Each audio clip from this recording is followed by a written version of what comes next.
Alam mo ba na sa halagang 5,450 pesos meron ka ng 5G phone? So may partnership ang Smart sa ZTE. Ito yung kanilang Blade A75 5G. Mabibili lang natin to sa Smart for 5,450 pesos. Ganon kamura. So unbox natin to at i-check natin mamaya mabilis ba talaga yung 5G connection ng Smart. Tara!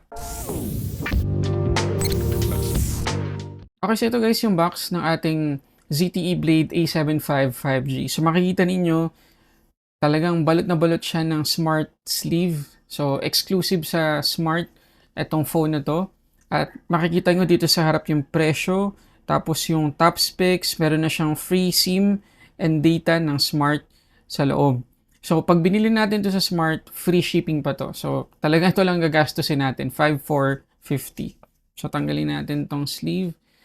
Okay, so ito yung mismong box ng phone. Meron lang tayong malaking A75, top specs dito, at yun lang naman. Tapos meron tayong, ano pala dito sa taas, 128 gig na storage, tapos 8 GB yung total na RAM. Pero yung physical na RAM ay 4 GB lang. So, dun pa lang guys medyo nakakawaw talaga yung specs ng phone nito para sa presyo. Kasi 450, 128 GB, tapos UFS 3.1 yung storage, hindi eMMC. Kasi usually, yung mga murang Android phone sa ngayon, yun yung compromise Mura, mataas yung refresh rate ng display, pero pagdating sa storage, eMMC lang. At tandaan po natin, yan yung pinakamabagal na storage type na pwede nating mabili sa isang smartphone ngayon.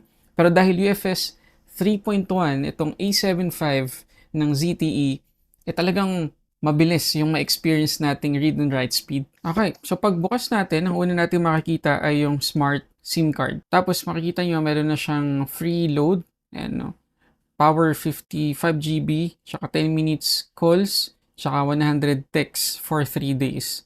So parang ano lang siya, 5,400 lang talaga. Kasi yung 50 pesos, load mo na. Tapos ang sunod natin makikita ay document sleeve. Open natin.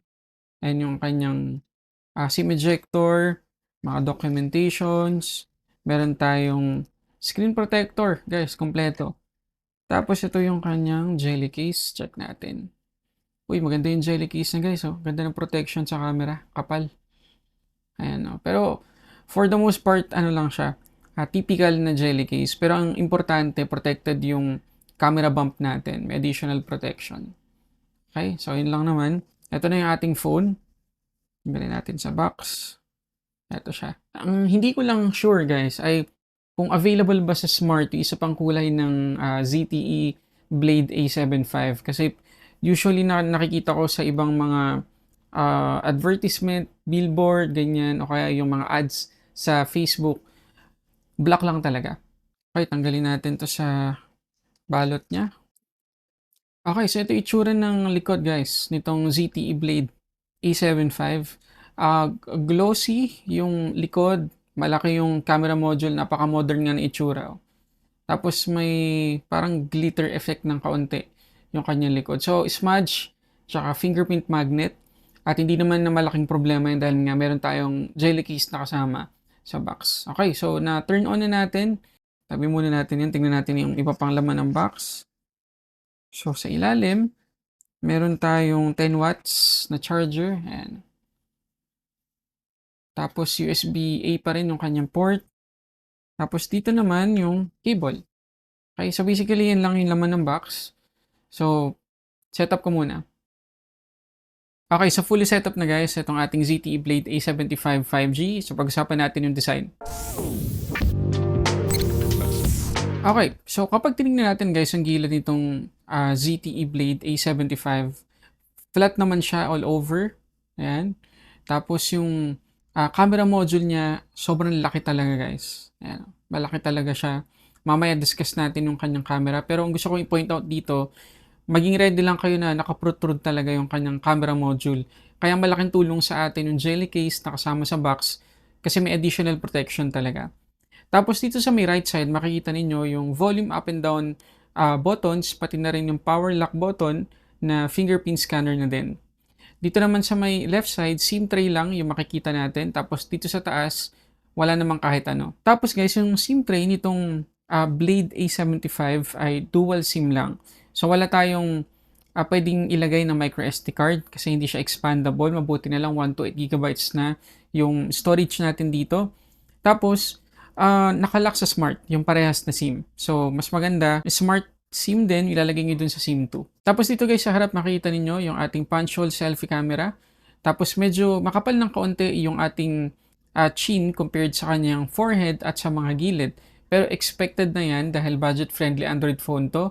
Pero mapapansin nyo guys na hindi pa rin ganun kakapal compared sa ibang mga murang mga Android phones sa ngayon. Wala tayong pre-installed na screen protector kasi yung screen protector nito ay manually nating i-install at meron naman na yan out of the box. Tapos dito guys sa ilalim yung ating charging port, USB-C, tapos yung ating mic at yung ating headphone jack. So complete naman tayo pagdating sa port nitong ZTE Blade A75. Kung pag-uusapan natin guys yung reliability ng kanyang fingerprint scanner, maasahan siya guys kasi conventional naman yan, hindi naman yan optical or in-display fingerprint scanner. Gandahan lang talaga natin guys yung pag-register natin sa ating finger or fingerprint para hindi tayo magka-problema. Tapos kapag pumunta tayo dito guys sa settings, tapos sync mind, meron tayong live island na pwedeng i-enable. By default, naka-enable naman na yan. Pero para siyang dynamic island sa mga iPhone sa ngayon. So, bigyan ko kayo ng example.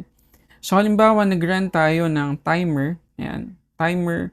I-set natin ng 3 minutes. Ayan, tapos start natin. Kapag bumalik tayo sa home, ayan, makikita ninyo na magkakaroon ng live island dito. So, live siya kasi makikita ninyo, gumagalaw pa rin. Yan, may countdown pa rin tayo. At marami pang pwedeng maging tulong sa atin yung live island na yan. Kaya magandang feature yan na enable natin. Okay, so ngayon naman, balikan natin yung SIM or yung data connection nitong ZTE Blade A75 5G gamit yung Smart SIM. So, yun yung gusto talaga nating malaman dito. Mabilis ba talaga yung data connection? So, pag salpa ko pala ng SIM, connected agad ako sa 5G. Siyempre, kailangan kong i-register muna yung SIM. Tapos, nung register ko na, agad-agad pwede na akong mag-data connection. So, pakita ko sa inyo yung speed na nakuha ko. Okay, so ito guys, yung nakuha kong speed sa fast.com doon sa ibaba ng bahay namin. 150 Mbps guys. Kaya no, pwede yung titigan. Hindi ako naka-wifi niyan. Hindi pa full bar yung aking signal. Pero kita nyo naman guys, sobrang bilis talaga. Yung upload speed, 14 Mbps, not bad pa rin. Yung ganitong klase ng speed, talagang comfortable na pagdating sa streaming ng mga videos, movies, at kahit video conference. Ngayon, nung umakit naman ako sa bahay namin, ito naman yung nakuha kong speed. 50 Mbps. Not bad pa rin guys. Ang bilis pa rin yan. Tapos tumaas yung ating upload speed, naging 17 Mbps. Pero syempre, hindi naman guaranteed na ganitong-ganito rin na makukuha ninyong speed sa data connection ninyo kapag ginamit nyo na yung phone na to kung saan man kayo nakatira. Kasi mag-vary pa rin talaga yan sa lugar kung nasan tayo. Pag pumunta tayo sa ibang lugar, ibang klaseng speed na naman yung ma-experience natin. Pero, ang maganda rito guys, may assurance tayo na maganda talaga yung speed na mibibigay sa atin ng smart. Lalo na yung kanilang 5G. At dahil 5G, itong ZTE Blade A75, sulit na sulit guys gamitin. Lalo na kung palagi tayong on the go, tapos yung work natin, kailangan nakakonect palagi sa internet. Sulit na sulit tong phone na to. Ngayon yung display natin dito sa ZTE Blade A75 ay 6.6 inch IPS LCD HD Plus yung resolution at aabot ng 120Hz yung max refresh rate. So isipin nyo yun guys. Napakamura na ng phone na to. Malaki na yung storage, UFS 3.1. Tapos 120Hz pa yung ating refresh rate. So, tingnan natin yung settings kung anong pwede nating makustomize sa kanyang display. Okay, una sa lahat, makikita agad natin yung color temperature. Yan, pwede nating matimpla. Tapos, yung screen refresh rate, guys, grabe, tingnan nyo naman. Hindi lang auto, tsaka 120Hz or auto, 60Hz, ganun lang kasi usual na option na mabibigay sa atin. Pero ito, guys, lahat to, pwedeng i-lock to 60, pwedeng i-lock to 90, or i-lock to 120Hz or auto. Bahala na yung operating system magbaba ng screen refresh rate kung kinakailangan. So, makakatipid tayo sa battery kapag naka-auto tayo. So, ang galing guys, kasi kahit na entry-level phone lang to, ang daming options na binibigay sa atin. Isa lang sad news dito sa phone na to, hindi tayo makapag-stream ng mga HD content sa mga streaming services kasi yung kanyang Widevine security, level 3. Tapos dun sa Netflix, standard definition lang yung pwede nating ma-play. Ngayon, pagdating naman guys sa kanyang performance, naka Android 13 na tayo dito out of the box, MyOS 13 yung kanyang skin, Unisoc T760 yung kanyang chipset, 4GB LPDDR4X yung kanyang physical RAM, at may additional na up to 4GB na virtual RAM. 128GB UFS 3.1 naman yung ating storage. Okay, ito yung Antutu score na nakuha natin kapag ginamit natin yung virtual RAM na 4GB. 471,171. Goods na goods talaga guys. Lalo na para sa presyo. Ang acceptable na sa ganitong presyo kahit mga 300,000 san or 250,000. Pero almost 500,000 na yung nakuha natin. So pagdating sa performance, maaasahan talaga natin tong phone na to. Pero dun sa mga nagdadalawang isip kung dapat ba natin gamitin ng virtual RAM, tingnan natin ang Antutu score kapag naka-off. Ito guys, 467,796.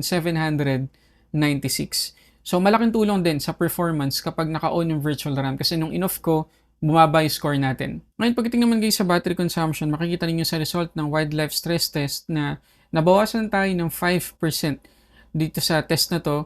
Tapos nadagdagan tayo ng 2 degrees pagdating naman sa temperature. Hindi maganda yung starting temperature natin kasi 38, pero good to know na 2 degrees lang yung kanyang inabot. Tapos yun nga, 5% lang yung nabawas sa battery. So not bad pa rin. Okay siya pagdating sa battery consumption at thermal. Kaya dun sa mga nagpaplanong maglaro dito sa ZTE Blade A75, hindi kayo madidisappoint guys. Although, hindi nga na-generate lahat ng graphics, for example dito sa Asphalt. Pero yung performance itself, masasatisfy kayo. Kasi walang lag guys. Hindi siya hirap. Hindi mo ma-feel na parang nag-stutter siya, ganyan. Napaka-smooth guys. Yan o. Make sure nyo lang talaga na gamitin nyo yung virtual RAM para at least meron kayong headroom na additional 4GB para makatulong din sa performance kapag nag-games kayo. Okay, dito naman tayo guys sa kanyang camera. So 50 megapixels yung kanyang main camera, 2 megapixels yung depth sensor, yung selfie camera naman ay 8 megapixels. So tingnan natin ang mga sample photos at video.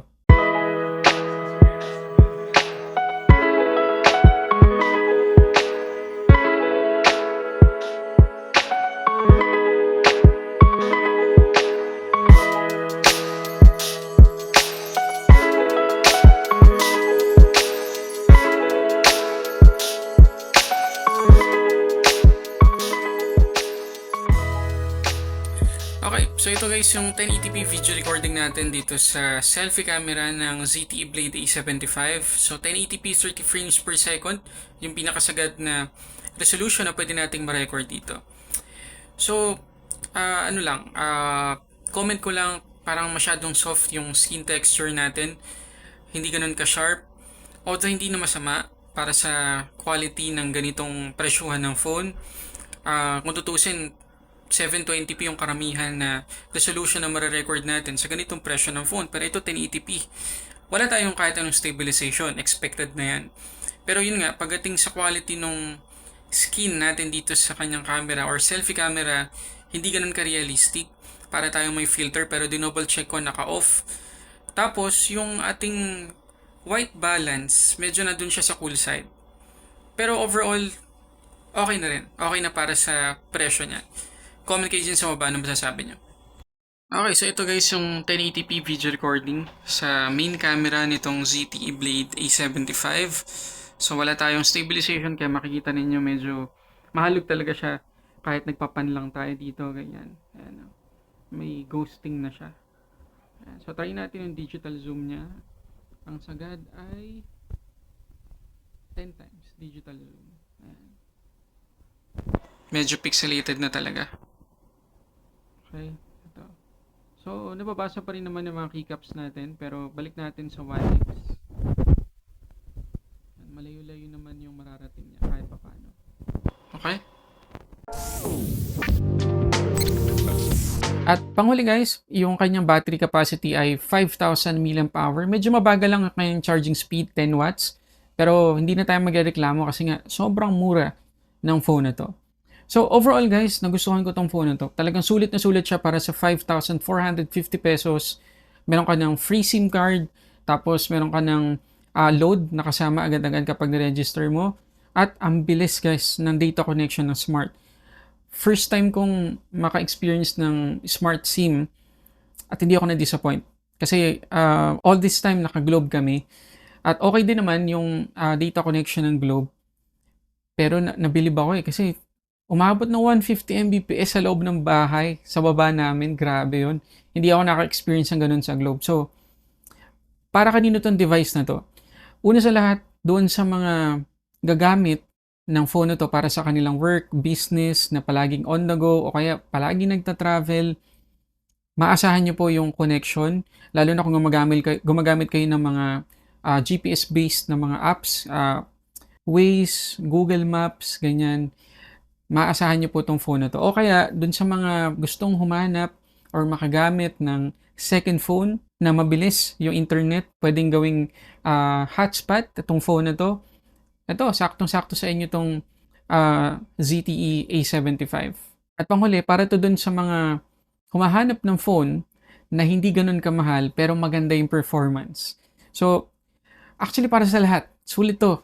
Sulit na sulit 'tong phone na 'to. Talagang mare-recommend ko siya. So again, mabibili natin 'to sa Smart for ₱5,450. Para sa additional information, nandiyan yung link sa description box sa baba. So yun muna guys, maraming salamat sa panonood. Para sa samot-saring unboxing reviews, this is Sulit Tech Reviews.